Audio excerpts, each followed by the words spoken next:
I'm ostracized and traumatized by everything. I'm not alright, I'm lost inside. And anything I say, you better listen up closely. Mostly, I'm the one and only. Bring it home slowly, hand your boy the trophy. Patience is holy moly. I got him hating on me like Michael hates Toby. Yo, konnichiwa. Di video kali ini gua mau ngelengkapi pembahasan Tensura seperti yang kalian minta, sambil menunggu volume 20 rilis. Tapi gua bakal mulai dari volume 10. Jadi buat kalian yang nunggu volume terbaru bisa di skip dulu. Untuk lanjutan dari anime, No Game No Life masih dalam proses pengerjaan, jadi ditunggu aja. Sebelum lanjut ke videonya, buat kalian semua yang baru bergabung atau baru mampir ke channel ini, bisa bantu channel ini dengan cara klik tombol like, tombol subscribe, juga nyalain loncengnya agar kedepannya video-video di sini juga semakin membaik lagi. Dan kalau ada salah dalam penyampaiannya, mohon dimaafin. Yaudah, nggak usah lama-lama, kita langsung aja yuk gas ke videonya. Cerita dimulai. Yuki, Kazarim, dan Laples seperti sedang merencanakan sesuatu. Yuki berniat menghindari pertarungan langsung dengan Rimuru, karena udah jelas Rimuru tuh bukan slime biasa. Lagi pula, jika mereka fokus pada Rimuru, mereka akan melupakan dendam pada Raja Iblis Leon. Sebenarnya mereka tuh sangat heran kenapa Rimuru nggak mengincar mereka, yang artinya Yuki di sini nggak mengerti jalan pikiran Rimuru. Bahkan saat ini, anak-anak udah makin overpower karena Raja Iblis Rimuru. Teman Yuki yang bernama Damrada juga mulai bergerak dalam pengumpulan informasi. Scene pun kemudian berpindah menampilkan Tempest yang telah selesai mengadakan festival. Raja Brumun, Raja Gazelle, dan Kaisar Sarion Elmesia telah meninggalkan kota Tempest. By the way, Elmesia tuh suka banget sama kota Rimuru. Saking sukanya dirinya, dia tuh bahkan sampai membeli penginapan di Tempest. By the way, di sini juga terungkap, ternyata si Ellen sama bapaknya punya cincin pembatas kemampuan. Batasan ini hanya bisa dilepas jika mereka berada di ujung kematian. Rimuru pun mengagumi teknologi ciptaan dinasti Sarion. Tapi meskipun ditutupi di mata Rimuru, semua energi mereka terlihat sangat jelas. Di sisi lain, Raja Iblis Ruminas yang wangi-wangi masih bersantai di sana karena Ruminas punya kemampuan spatial movement. Ini tuh bisa membuat Ruminas berpindah secara instan jika sesuatu terjadi. By the way, Ruminas tuh suka banget sama seni musik di kota Rimuru, bahkan telah mengajukan pertukaran budaya. Di sisi lain, Hinata tuh lagi melatih anak-anak sambil mempertahankan perdamaian bangsa-bangsa barat. Alasan Rimuru mau muridnya dilatih oleh Hinata karena Rimuru tuh nggak mau mereka kembali ke Ingrasia. Dengan kata lain, Rimuru mulai curiga sama si Yuki. Labirin juga telah resmi dibuka, tapi sepertinya para petualang kesulitan menjelajahi labirin. Dan dari tiket masuk labirin, Rimuru pun mendapatkan keuntungan yang sangat banyak. Rimuru pun kemudian mengadakan sebuah rapat. Rimuru berkata, udah 3 hari labirin resmi dibuka, tapi baru sampai lantai ke-5 aja. Banyak petualang yang udah kalah. Dan karena itu, Rimuru pun berniat memberikan pelatihan agar mereka bisa semakin semangat menjelajahi labirin. Veldora pun setuju, karena sebagai last boss, Veldora juga pengen mamerin kekuatannya. Ramirez dan Masayuki juga setuju sama Rimuru. Di sini, Miormel pun berkata, petualang di Asosiasi Kebebasan telah tahu info labirin. Jadi mungkin ke depannya mereka pasti akan datang ke sini untuk menguji kekuatan labirin. Rimuru pun kemudian meminta Sokka untuk membantu pekerjaan dari Miormel dalam mempromosikan labirin. Sokka adalah pemimpin pasukan Dark Shadow di bawah pimpinan si Zoe. Di sisi lain, Rimuru telah meminta Zoe untuk menyelidiki seseorang dan membantu promosi labirin. Rimuru dan Masayuki berniat memberikan tutorial seperti di game RPG. Mendengar hal ini, Ramirez dan Veldora bertanya, apa sih itu tutorial? Bahkan Ramirez berkata, tutorial sepertinya sangat enak. Apakah itu adalah sebuah makanan? Rimuru dan Masayuki pun kemudian menjelaskan kalau itu semacam simulasi tentang kejadian apa yang akan terjadi di dalam labirin. Mendengar hal itu, Veldora, Ramirez, dan Miormel pun setuju. Dan karena itu, lantai pertama pun kini dijadikan tempat tutorial. Rapat pun berjalan sangat baik. Masayuki juga mulai ngasih saran. Mungkin mereka harus menciptakan zona aman di setiap lantai labirin. agar para petualang bisa beristirahat sejenak. Rimuru pun langsung setuju. Itu adalah gagasan yang sangat bagus dari Masayuki. Masayuki juga berkata, gimana kalau kita membuat save point sekali pakai untuk mempermudah mereka. Di sini Veldora setuju. Jika ini dilakukan, mereka tuh bisa menarik keuntungan lebih dari para petualang, karena udah pasti penginapan di sana bakalan rame. Ini pun akhirnya disetujui. Item save point juga telah siap dibuat. Item ini nantinya akan dikenal dengan sebutan Event Recording Globe dan akan dijual di toko dengan harga yang sangat tinggi, dan sebagian akan dimasukkan dalam peti harta karun sebagai item langka. Nah, singkat cerita, pengujian labirin juga udah dilakukan. Pengujian ini dilakukan oleh 6 pasukan Sion. Mereka bisa menembus lantai 39 tanpa adanya masalah. Namun, mereka pada akhirnya kalah dari bos lantai 40, yaitu si Ular Tempest. Miormel pun kemudian mulai membahas tentang pengelolaan labirin. Bagi siapa yang mengalahkan bos lantai, akan diberikan hadiah.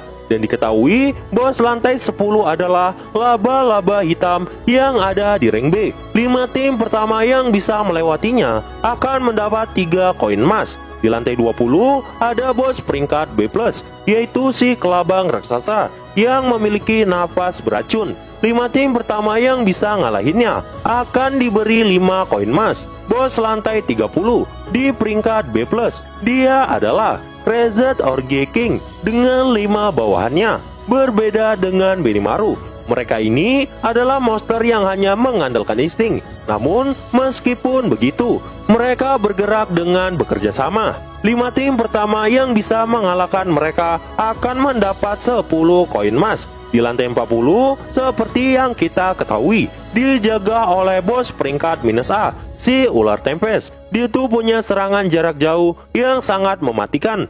Bahkan dalam satu serangan, petualang lemah bisa langsung terbunuh. 3 tim pertama yang bisa ngalahinnya akan dikasih 20 koin emas. Dan bos lantai 50 adalah Gozu dan Mezu yang telah berevolusi melampaui peringkat A. Yang bisa ngalahinnya akan diberi 100 koin emas. Dan untuk lebih menarik minat semua orang, bagi yang bisa menaklukkan lantai terakhir labirin, akan diberi 100 koin emas bintang atau senilai 1 miliar yen. Mendengar hal ini, Veldora pun tertawa dan berkata, "Kuahahaha, akulah bos lantai terakhir labirin, True Dragon terhebat, sang naga badai Veldora." Meski hadiahnya tuh memang besar banget, tapi bikin Rimuru tetap tenang, karena gak mungkin petualang bisa ngalahin si wibu yang satu ini. Dengan kata lain, hadiah tadi tuh cuma umpan. Rimuru pun kemudian menambahkan, siapapun yang bisa melewati lantai labirin akan diberi hak untuk bertarung dengan Rimuru, dengan syarat semua lantainya harus terlewati. Di sini juga ada sedikit perubahan tata letak labirin. Waktu pun kemudian berlalu. Para petualang dari Asosiasi Kebebasan mulai menantang labirin. Mereka sepertinya cukup berpengalaman menghadapi semua jebakan yang ada. Bahkan sudah ada tim yang bisa melewati lantai 10 dan lantai 20. Sebenarnya Rimuru tuh merasa heran, kenapa beberapa petualang bisa berkembang sangat cepat. Rafael pun saat itu berkata, ini karena sebagian dari mereka adalah pengguna roh, dan dengan spirit communication, mereka tuh bisa berkomunikasi dengan roh dan mencari rute tercepat untuk menghadapi penghuni labirin. Makanya mereka tuh bisa melewati lantai labirin dengan sangat cepat. Nama tim petualang ini pun kemudian dikenal sebagai pengguna roh misterius, yaitu Grand Rebellion. Dan saat itu, labirin mulai semakin terkenal. Rapat pun dilakukan kembali. Semua orang sangat senang dengan kelancaran labirin. Di sini tuh, Veldora muji ide dari Masayuki yang telah berjalan sangat lancar. Masayuki pun mengucapkan terima kasih. Tapi di sini, Masayuki sebenarnya belum kenal sama Veldora, meskipun dia udah sering melihatnya. Rimuru pun kemudian berkata, Veldora adalah teman baiknya. mendengar nama Veldora, Masayuki pun sangat kaget dan berkata, bukankah Veldora monster malapetaka yang telah menghancurkan kerajaan Falmus? Lah Min, bukannya yang ngancurin pasukan Falmus itu Rimuru? Yaps, bener banget, itulah faktanya. Tapi rumor yang tersebar enggak seperti itu. Setelah Rimuru ngenalin Ramirez juga, Masayuki pun makin kaget lagi.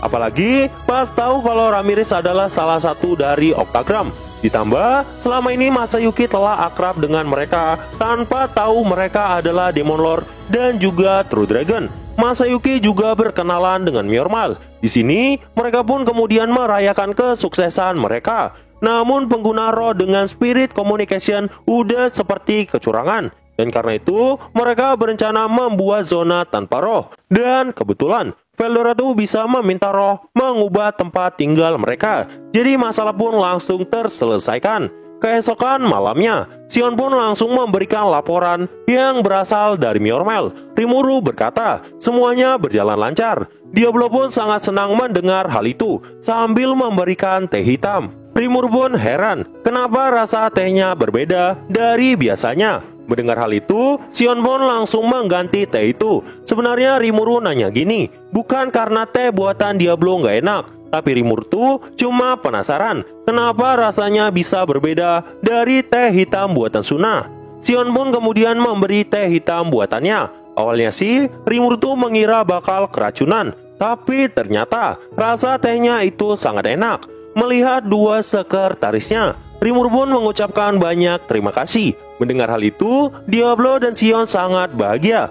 Oh iya, kan sebelumnya tuh Diablo udah berhasil mengambil alih Falmus. Jadi Rimuru pun bertanya, apa yang Diablo inginkan sebagai hadiah? Diablo pun berkata, aku tidak memerlukan apapun dan hanya ingin membantu tuanku. Rimuru pun bilang, dia bahkan udah ngasih hadiah ke semua bawahannya yang telah membantu dirinya. Jadi Rimuru nggak terima kalau Mamang Diablo menolak diberi hadiah. Diablo pun akhirnya ingin diberi izin untuk membawa beberapa bawahan yang akan melayani Rimuru. Rimuru pun kemudian berkata, untuk mencari bawahan, Diablo tuh butuh dana berapa banyak? Diablo pun bilang kalau dia tuh nggak butuh dana karena Diablo akan merekrut para iblis lain. Jadi Rimuru cuma perlu bikinin tubuh para iblis yang dibawa Diablo nantinya. Rimuru pun setuju dan berkata, apakah hanya itu keinginan dari Diablo dan bagaimana dengan gaji mereka? Diablo pun berkata, hanya itu keinginanku tuanku. Masalah gaji itu nggak perlu. Menurut Mamang Diablo, selama Tuan Rimuru memberikan mereka tubuh, mereka pasti akan setia kepada Rimuru. Setelah tahu jumlah yang ingin direkrut Diablo mendekati 1000, Rimuru sangat kaget. Apalagi semuanya itu iblis, jadi udah pasti sangat mengerikan. Namun Mamang Diablo merasa itu nggak bahaya. Rimuru pun langsung nyiapin 1000 tubuh buatan untuk para iblis. Diablo akan pergi ke dimensi iblis. Rimuru pun bilang pada Diablo agar berhati-hati dan jangan sampai terluka. Mendengar hal itu, Diablo pun sangat bahagia dan langsung pergi ke dimensi iblis. Di sisi lain, party Masayuki yang menguji ketahanan labirin telah melewati lantai 30. Sebenarnya ini cuma sandiwara dari tim Rimuru untuk menaikkan popularitas dari Masayuki juga. Semua orang yang melihat hal itu jadi bersemangat untuk menembus pertahanan labirin. Toko peralatan pun menjadi semakin ramai.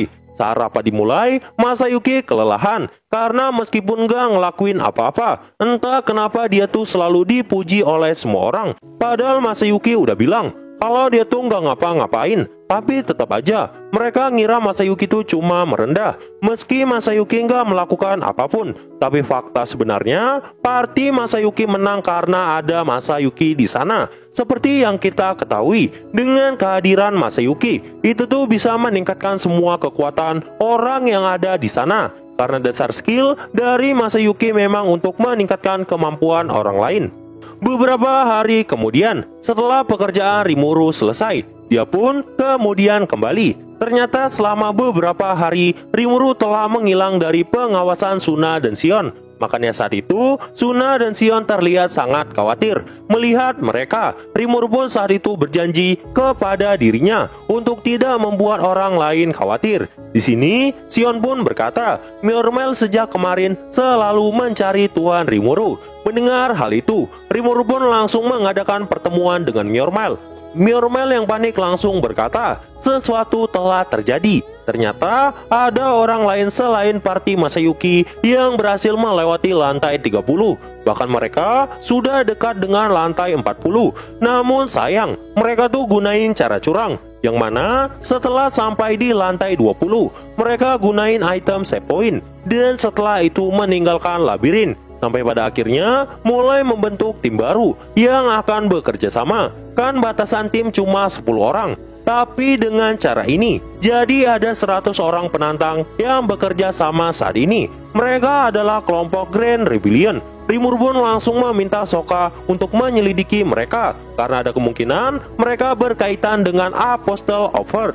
Menurut Veldora, pemimpin Grand Rebellion telah menutupi eksistensi poin mereka yang sebenarnya. Dan karena hal itu, Rimuru pun langsung ngadain pertemuan besar lagi. Nah, jadi itu aja untuk pembahasan kali ini. Dan tunggu video-video gue selanjutnya. Dan see you! I said you better watch what you're doing, 'cause I ain't gonna stop when I'm moving. I'm headed to the top, I'ma do it.